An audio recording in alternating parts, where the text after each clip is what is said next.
विचार कर ले, वो तो डाकू अजामिल है कि नहीं भक्त अजामिल से मिलना है। क्या काम है उनसे महाराज कि आज उनके यहाँ प्रसादी पावे, भंडारा पावेंगे। अयोध्या से आए, वृंदावन जा रहे थे, रात्रि हो गई, इसलिए आज का प्रसाद उन्हीं के यहाँ पाएंगे। जैसे आज कहा ऐसे विचार करती है कि स्वधर्मा निधनम श्रेय पर धर्मो भयावह। मैं वैश्या हूँ, मैं इनको भोजन नहीं करा सकती क्योंकि मुझे पाप लग जाएगा। वैश्या का ये धर्म नहीं है संतों को भोजन कराए, मुझे पाप लग जाएगा।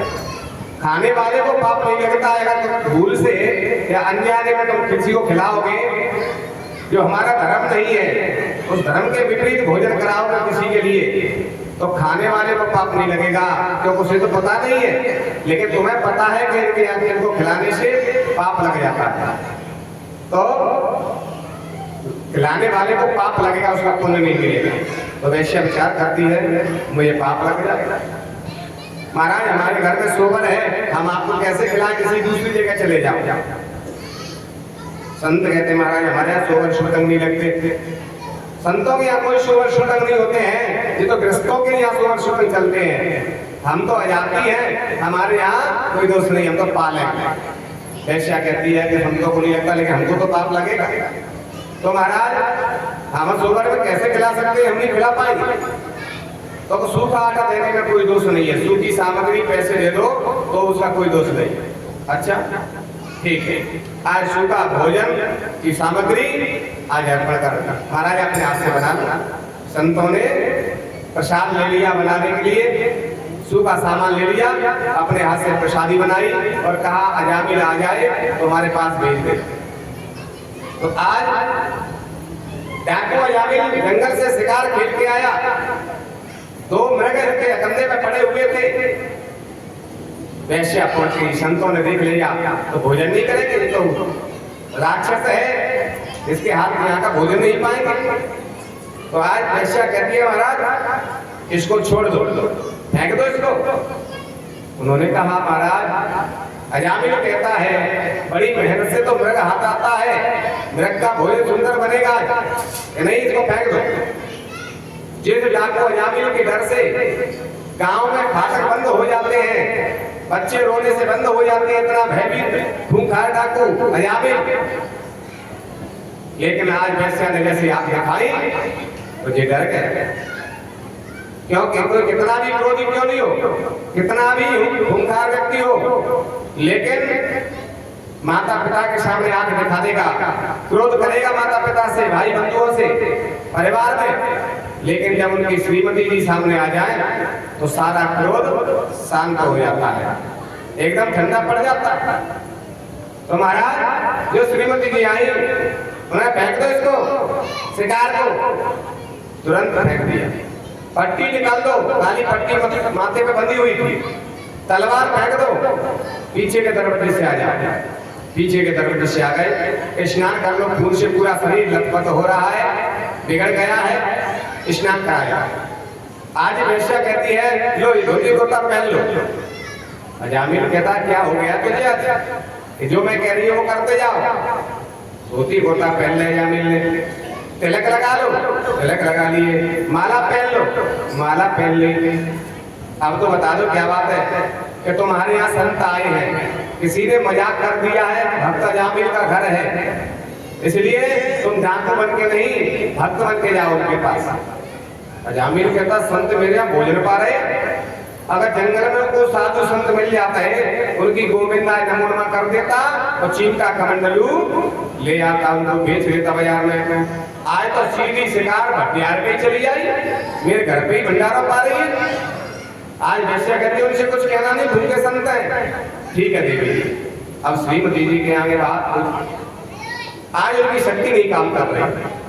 जैसे अजामिल पास में पहुंचे संतों के पीछे देखा श्रीमती जी खड़ी है, देवी जी आज कहीं किसी कुछ कहना नहीं, जो इशारा किया तो हाथ जोड़ के पहुंचे महाराज संत भगवान, आप खूब पधारे।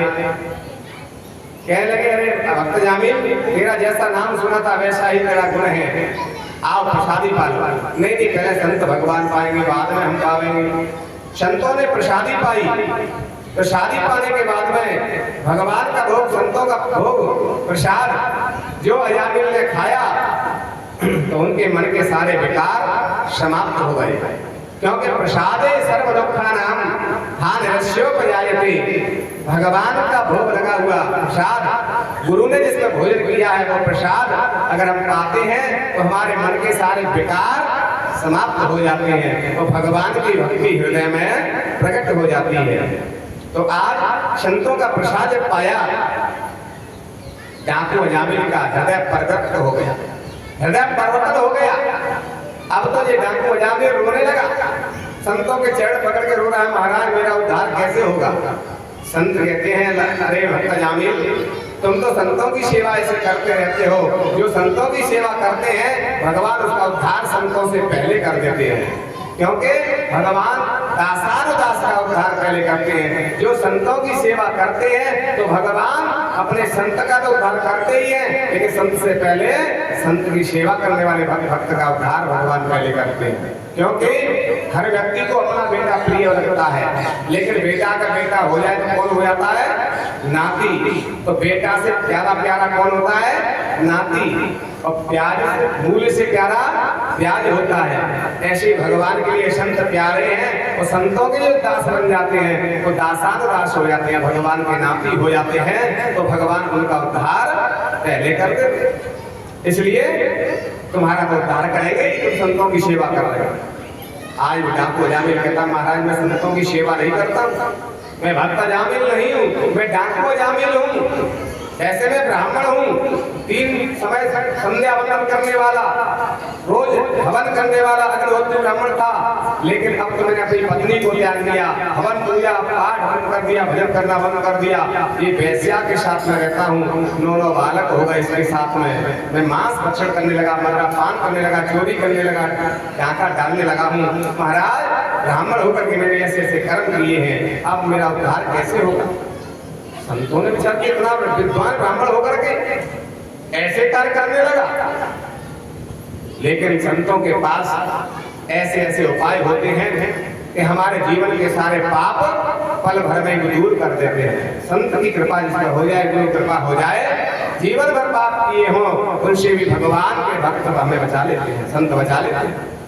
उन्होंने कहा, अजामिल तेरे यहाँ प्रसाद हमने पाया, लेकिन तूने दक्षिणा नहीं दी। जब तक भोजन करा करके दक्षिणा नहीं देते तब तक उस भोजन का पुण्य नहीं मिलता, फल नहीं मिलता है। हवन कराने के बाद हमने जो हवन किया है, कई लोग हवन में शामिल है जाते हवन कर रहे हैं, वो हवन करने के बाद दक्षिणा नहीं दी तो उस हवन करने का कोई पुण्य नहीं मिलता, जब तक तुम दक्षिणा नहीं दोगे, क्योंकि यज्ञ की पत्नी का नाम दक्षिणा है। हवन करने के बाद दक्षिणा दोगे आचार्य को, हवन कराने वाले को, तभी उस हवन करने की आहुति का पुण्य मिलेगा, अन्यथा कोई पुण्य मिलने वाला नहीं है। तुमने भोजन कराया, भोजन का पुण्य तभी मिलेगा जब दक्षिणा दोगे। आज वो कहता है डाकू महाराज, अजामिल कहता है, महाराज मेरे पास दक्षिणा नहीं है, तुम्हारे मेरे संतों ने कहा मेरे पास दक्षिणा नहीं है, कि महाराज पैसा तो मेरे पास बहुत है, लेकिन तुम्हें देने के लिए नहीं है। क्यों? क्योंकि जो भी मैंने पैसा कमाया है, डाका डाल के लूट के कमाया है, बेईमानी से कमाया है, और बेईमानी से कमाया हुआ धन उससे पुण्य करने का कोई फल नहीं मिलता है। रिश्वत के द्वारा जो धन आता है उससे पुण्य करने का कोई फल नहीं मिलता। मेहनत के द्वारा जो धन कमाते हैं उसमें से जो पुण्य करते हैं उसका फल प्राप्त होता है। मैंने ईमानदारी से और मेहनत से कोई धन नहीं कमाया जो मैं आपको दूं। अगर मैंने ऐसा धन आपको दिया तो आपकी भी बुद्धि बिगड़ जाएगी। जो आप पूजा पाठ कर रहे हैं, भजन कर रहे हैं, आपकी बुद्धि बिगड़ जाएगी। मेरे बेईमानी का धन है, ये मैं आपको नहीं दे सकता, मेरी तो बुद्धि खराब हो गई, लेकिन आपकी बुद्धि नहीं खराब करना चाहता, मेरे पास दक्षिणा नहीं है आपको देने। संतों ने कहा महाराज अरे अजामिल, हमने तुमसे पैसे कब मांगे? ये तो कहानी तो हमें पैसे दे दो, हमने ये कहा दक्षिणा, तो हम दक्षिणा में तो कुछ भी दे सकते हैं आपसे। हाँ महाराज, और कौन कहोगे सो देने को तैयार। कह लगे तुम्हारे कितने बेटे हैं? मेरे 9 बेटे हो गई, 86, एक और होने वाला है। संतों ने कहा तो जाओ, हमारा आशीर्वाद है, अब कि तुम्हारे इस वैश्या से बालक ही होगा, और उस बालक का नाम नारायण रख लेना, और यही हमारी दक्षिणा है, अपने बेटे का नाम नारायण रख लेना। और जब भी जो भी खाए भोजन करें तो नारायण को पहले खिला के आओ नारायण भोजन कर लो, आओ नारायण जल पी लो, आओ नारायण शयन कर लो, आओ नारायण चलो टहले आ गए। जो भी कर्म करे सभी कर्म उनको समर्पित करके करना तो तेरा उद्धार हो जाएगा। संत सूत्र बता करके मुक्ति का उपाय बता करके और संत तो वहां से वृंदावन चले गए बिहारी जी के दर्शन करने के लिए। अब समय आने पर अजामिल की पत्नी वेश्या से एक बालक का जन्म हुआ। उस बालक का नाम नारायण रख लिया। अब तो खाते पीते उठते बैठते हर समय नारायण नाम के बालक को ही वो अर्पित करके तब भोजन करे, तब जल पिए, तब टहलने जाए, तब शयन करे, हर कार्य उसको समर्पित कर दिया। अब उसका जब अंतिम समय आया, जब अंतिम समय आया तो यमराज के दूत आ गए और यमराज के दूत ने गले में हाथ डाल करके और उसके प्राण खींचने लगे।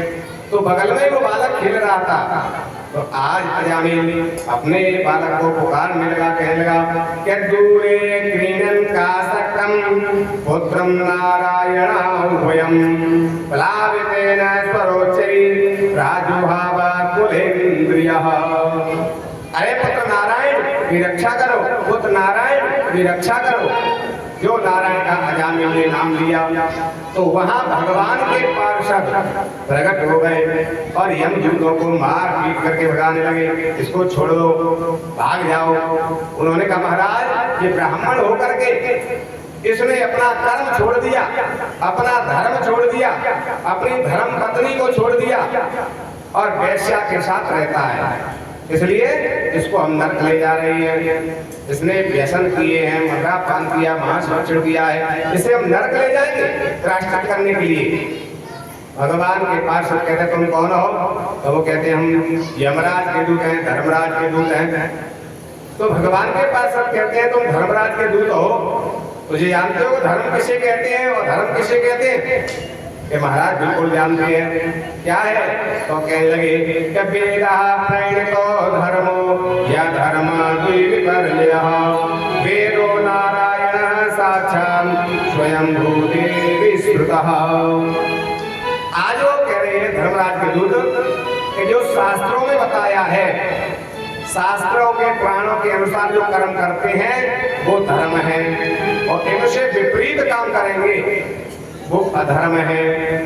इसलिए ब्राह्मण होकर के परस्त्री गमन किया इसने और वैश्या गमन किया है, मांस भक्षण किया है, तो शास्त्रों से विपरीत काम किया है, इसलिए ये नरक जाएगा। वेद साक्षात नारायण का ही स्वरूप है। तो उन्होंने कहा बताओ जी क्या कह रहा था अभी कि नारायण मेरी रक्षा करो, नारायण मेरी रक्षा करो। तो बताओ भगवान का नाम ले रहा है। भगवान का तो एक नाम से ही सारे जीवन के पाप भस्म हो जाते हैं। अंतिम श्वास में एक बार नाम आ जाए तो वहाँ सारे जीवन के पाप भस्म हो जाते हैं। तभी तो संत भजन करते हैं, जन्म जन्म मुनि जतन कराई वो अंतराम कहे आवत नहीं। अंतिम श्वास में अगर भगवान का नाम आ जाए तो हमारे जीवन के सारे पाप भस्म हो जाते हैं। तो अंतिम समय में ये नारायण का नाम ले रहा है, इसलिए इसके सारे पाप भस्म हो गए, ये नरक नहीं जाएगा। आज हमको मार पीट करके भगा दिया। यमराज के दूत पहुंच गए धर्मराज के पास, दंड फांस पटक गई। लो महाराज अब कोई नरक में आने वाला नहीं है, अब तो ऐसो करो जब नरक में तारों लगवाए दो। क्यों? क्योंकि हम तो जीवन भर पाप करेंगे, व्यक्ति उल्टे सीधे कर्म करेंगे और अंतिम समय भगवान नारायण को नाम लेके और नरक से बच जाएंगे, स्वर्ग चले जाएंगे। अब कोई नरक में नहीं आएगा, ताला लगवा दो। आपका तो काम ठप हो गया, आपकी भीड़ बंद हो गई, ऐसा करो इस काम को बंद कर दो, अब कोई नहीं आएगा। अब तो नारायण का नाम लेंगे, स्वर्ग जाएंगे सब। जैसे कहा यमराज ने खड़े होकर के यमदूतों का मुंह बंद कर दिया, इस नाम को या मत लो। क्यों? अगर ये नाम या जितने भी नरक में पापी हैं और उनके कानों में अगर ये नाम चला गया तो अभी इनको हमें स्वर्ग भेजना पड़ेगा। क्योंकि भगवान के नाम में इतना महत्व है कि कहे सुने कर फल प्रभु एका। चाहे तो भगवान का नाम मुंह से नाम जपो या कानों से भगवान के कीर्तन सुनो, भगवान का नाम सुनो, दोनों का फल एक ही है। पढ़े सुने कर फल प्रभु एका, चाहे तो भगवान का नाम पढ़ो सुनो चाहे बोलो, सबका फल एक है। भगवान का नाम कल्याण करने वाला है। जैसे अग्नि होती है, अग्नि को जानबूझ के भी पकड़ेंगे तो भी अग्नि हमको जला देगी, और अनजाने में अग्नि पे हाथ पड़ जाए तो भी अग्नि हमें जला देगी, क्योंकि अग्नि का गुण है जलाना। तो महाराज चाहे जान के पकड़ो चाहे अनजाने में पड़ जाए, अग्नि का काम जलाना है। ऐसे ही भगवान के नाम का काम है हमारे जीवन के पापों को जलाना, नष्ट करना। जितने भी पाप हैं हमारे सब भगवान का नाम लेने से भस्म हो जाते हैं। इसलिए जो भगवान का नाम लेता हो उसे नरक नहीं लाना। तो महाराज अगर कोई भगवान का नाम नहीं लेते हो और कथा में आके बैठे हो तो वहां तो कीर्तन हो तो भगवान के नाम का, कथा में आके बातें कर रहे हो और कानों में तो नाम जा रहा है, तो उन्हें नरक में लाएंगे नहीं। कि जो कथा में आवे उन्हें बिल्कुल मत नहीं हो, क्योंकि उनके कानों में तो भगवान को नाम जा ही रहा है। ये सब बातों में लगे हैं लेकिन कान में तो नाम जा रहा है। तो महाराज कथा में आके जो बातें करें उन्हें लावे कि नहीं लावे। कि घर से भगवान के नाम पे आए हैं, नाम तो कानों में जा रहा है, इनको भी मत लाना। कि भगवान की कथा में आके जो सो जा तो समझते ना बेशक का सोए गए पर कान में तो भगवान को नाम उनके जा रहा है। तो महाराज किसको नरक में लावे? कि जो कभी भगवान का नाम ना लेता है और ना भगवान का नाम सुनता है। कहते महाराज ऐसे व्यक्ति भी है जो कभी नाम नहीं सुनते, कि हाँ ना लेते हैं, कभी नहीं दिया जीवन में। भगवान यमराज बता रहे हैं कि एक व्यक्ति था, पूरा जीवन उसने खेती का काम किया, पूरा जीवन निकल गया खेती करते करते, बुढ़ापा आ गया, वृद्धावस्था आ गई, अंतिम घड़ी आ गई उनकी। अब तो लोग बाहर देखने आ रहे हैं, महाराज अंतिम समय चल रहा है, अंतिम मुख यात्रा कर लो, सब मिले हुए तुम्हारे दर्शन कर भी आ रहे, देख भी आ रहे, नातेदार रिश्तेदार। अब उनके घर के जो नाती पंथी है सब बैठे हैं और विचार कर रहे, बाबा ने कहूँ भगवान को नाम आज तक ना लो, मेहनत खूब करी है, खेती खूब करी है, मेहनत खूब करी है, धन खूब कमाया, लेकिन भगवान का नाम नहीं लिया, ना सुना है और ना लिया है। तो खेती में ही लगे रहे, घर गृहस्थी में ही लगे रहे, कहूँ कथा सुनने को आ ही नहीं पाए, टाइम ही नहीं मिला उनको। तो महाराज फुर्सत ही नहीं मिली है, इसलिए सुना भी नहीं है, लिया भी नहीं है। अब ऐसे अंतिम यात्रा में भी नाम ले लें तो इनका उद्धार हो जाए।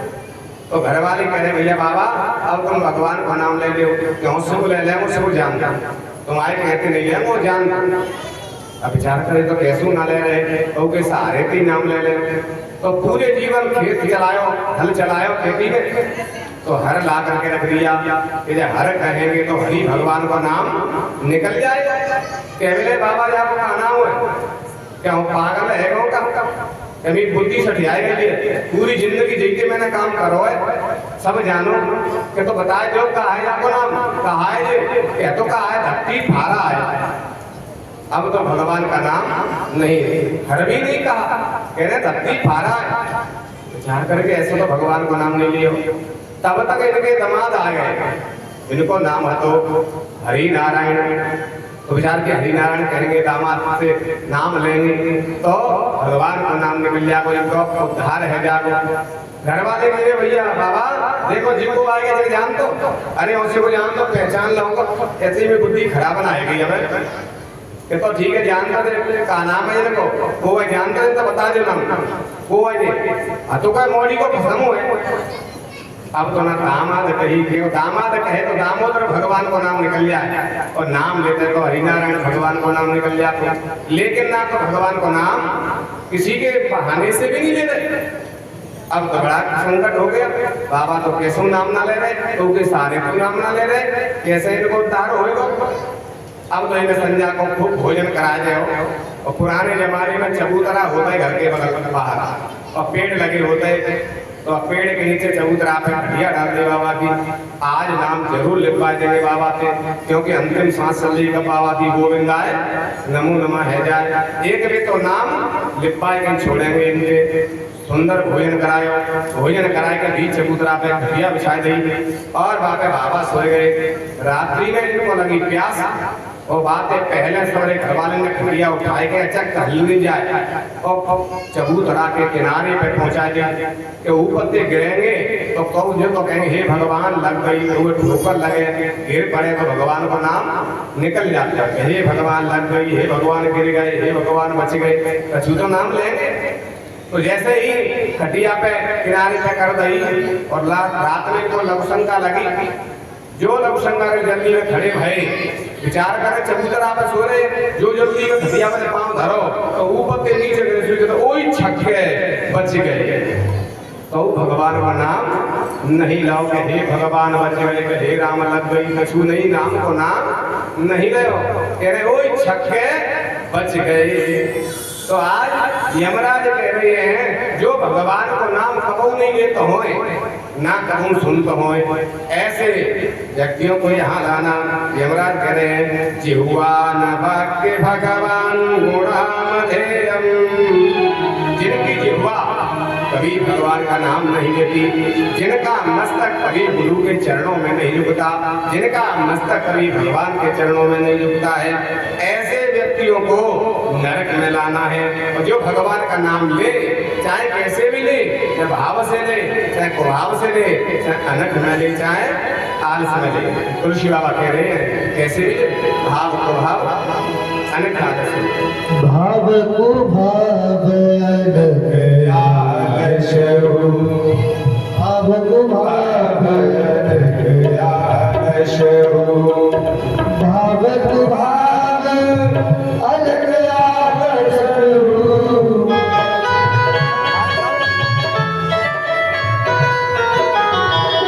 भाव जपत मंगल सिदसहु, भाव जपत मंगल सिदसहु। भाव को भाव अनख आलस हो, नाम जपत मंगल दिशे दस। बहुत शौक चल रहा है भाई, अम्बा में नाम डरा रहे पता लग रहा है। कैसे भी भगवान का नाम ले, भाव को भाव अनख आलस हो और नाम जपत मंगल दिशे दस। भगवान का नाम कैसे भी लेता हो, भाव से प्रभाव से अनख में आलस में सोते में जागते में, कैसे भी भगवान का नाम ले, उन्हें नरक में मत लाना। आज यमराज के दूत चले जाते हैं, भगवान के पास भी चले गए। आज अजामिल विचार कर रहा है कि मैंने संत जो बता गए थे अपने बेटे का नाम नारायण रख लिया, अपने बेटे का नाम लेकर के पुकारा तो मैं नरक जाने से बच गया, और वास्तव में भगवान का नाम ही समझ कर भगवान का समझूंगा तो भगवान मेरा उद्धार अवश्य कर देंगे।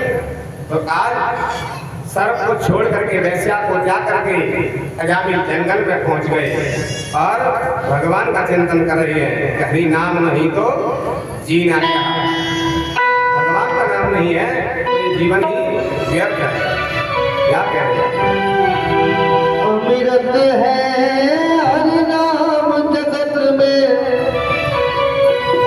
छोड़ विषय विष पीना क्या, हरि नाम ही तो जीना क्या, हरि नाम ही तो जीना क्या, हरि नाम ही तो जीना क्या, हरि नाम ही तो जीना क्या।